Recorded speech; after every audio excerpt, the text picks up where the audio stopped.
One of the major things Shoaff taught me when I met him, he said, poor thinking habits keeps most people poor. Not poor working habits. Most people work hard, but they don't think hard. And Shoaff taught me that the mind is like a factory, a mental factory. And whatever you think about all day long pours ingredients into this mental factory. And that's what builds the economic, social, financial fabric of your life. He quoted me a Bible phrase that says, as you think, so you become. How awesome. When he talked about poor thinking habits, he had me. I used to start the day reading the morning newspaper. I mean, you can believe that or not. I'd get a cup of coffee and read the paper. I'd load up on wars and riots and murders and stabbings and killings and bank robberies and muggings and car wrecks and tragedies.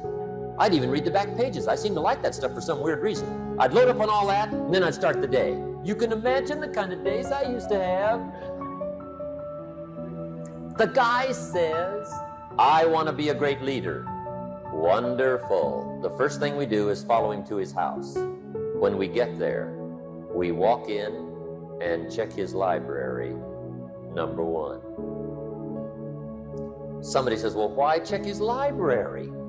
The reason is because what a man reads pours massive ingredients into his mental factory, and the fabric of his life is built from those ingredients. You would not believe what some people have got in their house to read. You would not believe. One of the best dressed up words I know for a lot of it is trash. Can you imagine dumping a barrel of trash into this mental factory every day and coming out with a rich, dynamic, positive life? It can't be done. You might as well try making a cake with cement. The kids back in Danbury, Connecticut, high school, they're asking me questions one day. I'm talking to the kids. Kids got good questions these days. One of them said to me, Mr. Rohn, how do you build the good life? I said, it's simple. It's not easy, but it's simple. Here's how you build anything. Select the right ingredients, keep out the wrong ingredients, and it starts with thought. Everything starts with thought. So you must be wise and careful what you think about, because that starts everything. You got to be wise and careful. I asked the kids, what would happen if somebody dropped sugar in my coffee? They said, well, you'd be okay. I said, what if somebody dropped strychnine in my coffee? They said, well, you'd be dead. I said, correct. Lesson one, life is both sugar and strychnine. You gotta be careful. I said, what if my worst enemy drops in the sugar? They said, will you be okay? I said, what if my best friend, even by accident, drops in the strychnine? They said, well, you'd be dead. I said, correct. Lesson two, watch your coffee. You got to be careful. See, it doesn't matter who hands you the bad stuff. It doesn't matter where you get the bad stuff.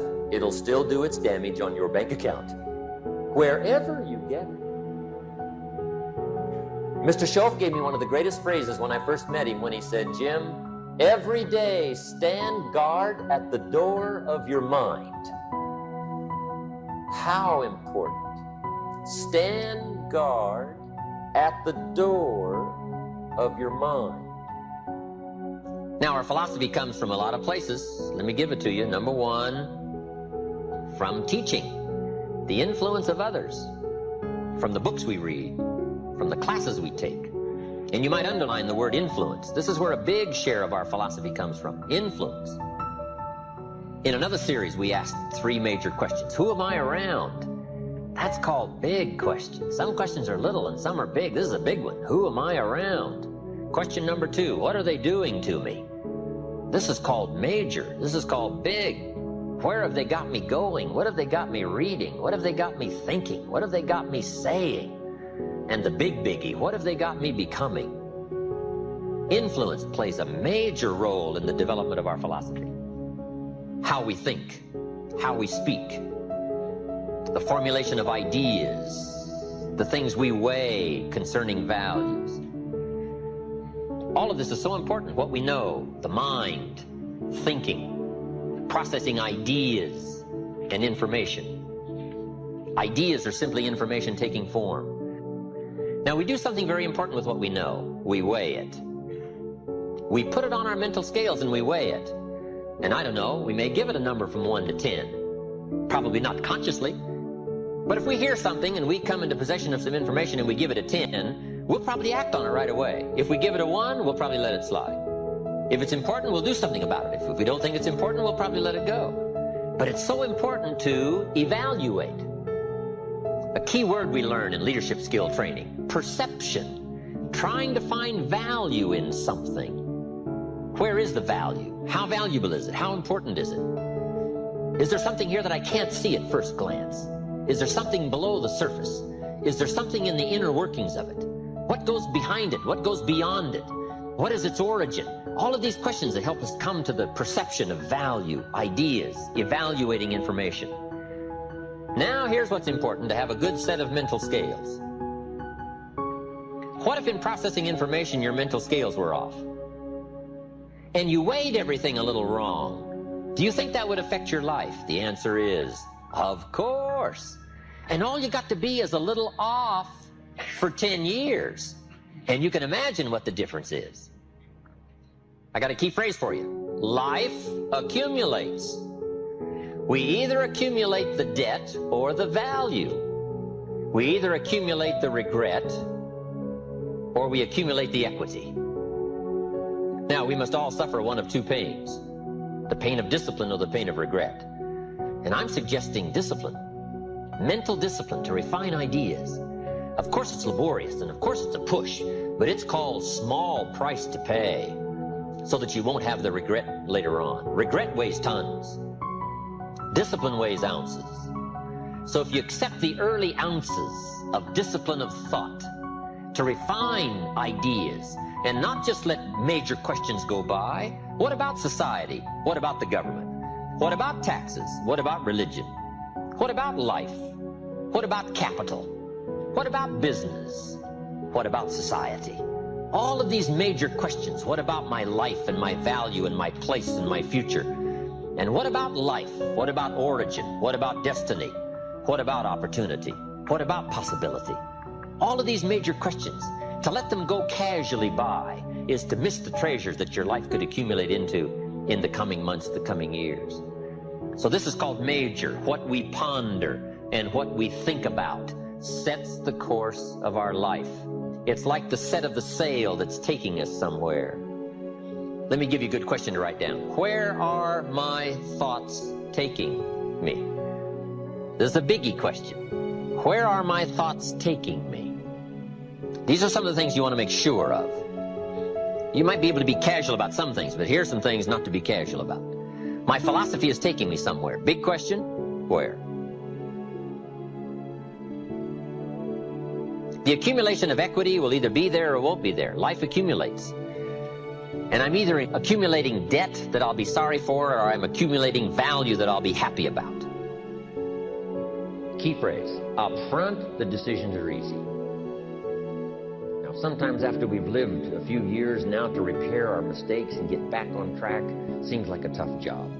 But here's the key, and it's so exciting to talk to the teenagers. Make the note, if you start early,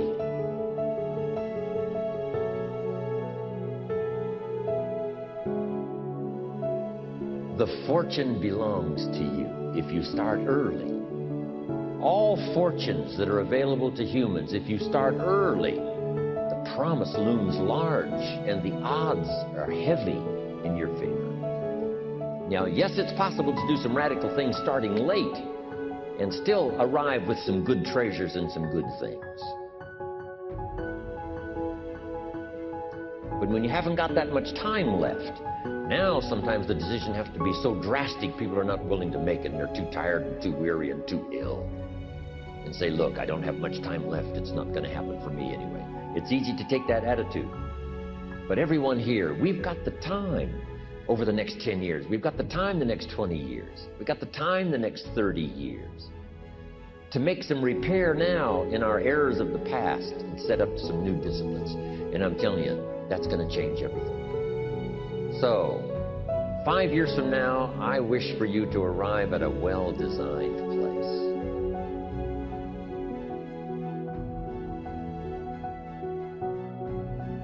A place of productivity, a place that'll make you feel good about yourself, a place that'll give you honor and respect, a place that'll give you influence to touch other people 5 years from now that you couldn't do today. Where will you be in 5 years? Key phrase, we go the direction we face.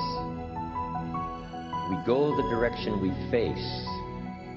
If you start designing something at the end of this direction, sure enough, you will start going the direction you face.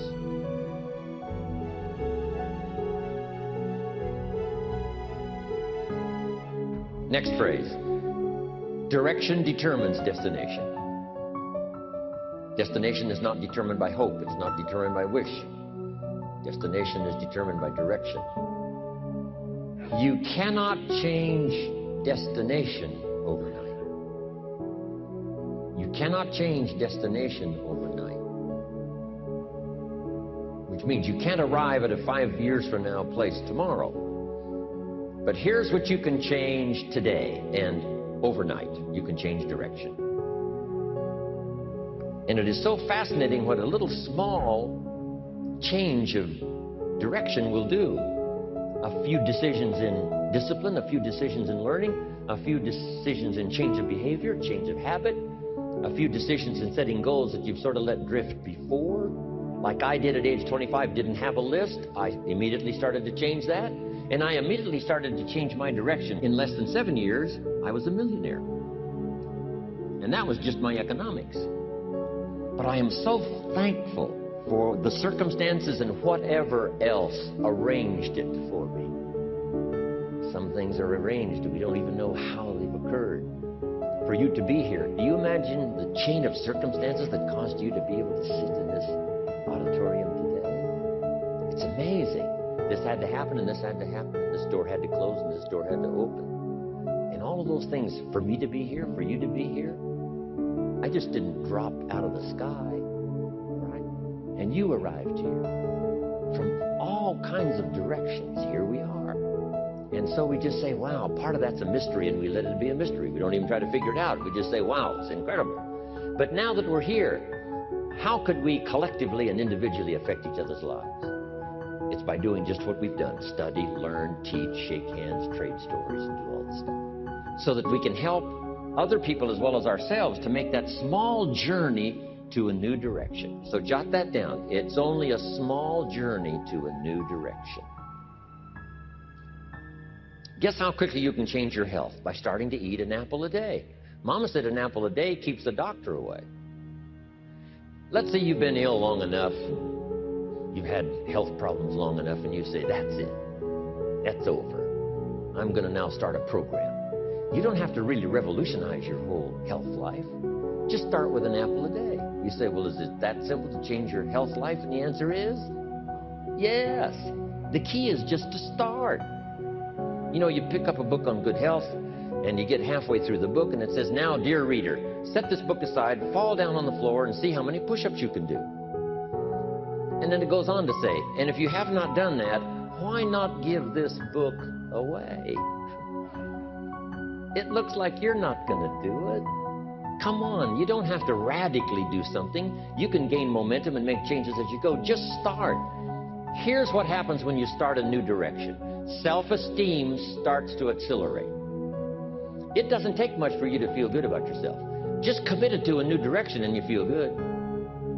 And an apple a day, committed to finally having a health program that'll make you the healthiest you've ever been in the next 20 years, all you got to do is munch on that first apple. And nobody even has to be around you, and you don't have to announce it to the world. But you munch on that first apple and say, this is the beginning of developing a health program that's going to make me so healthy I'll have the vitality to do whatever I want to do for the next 30 years of my life.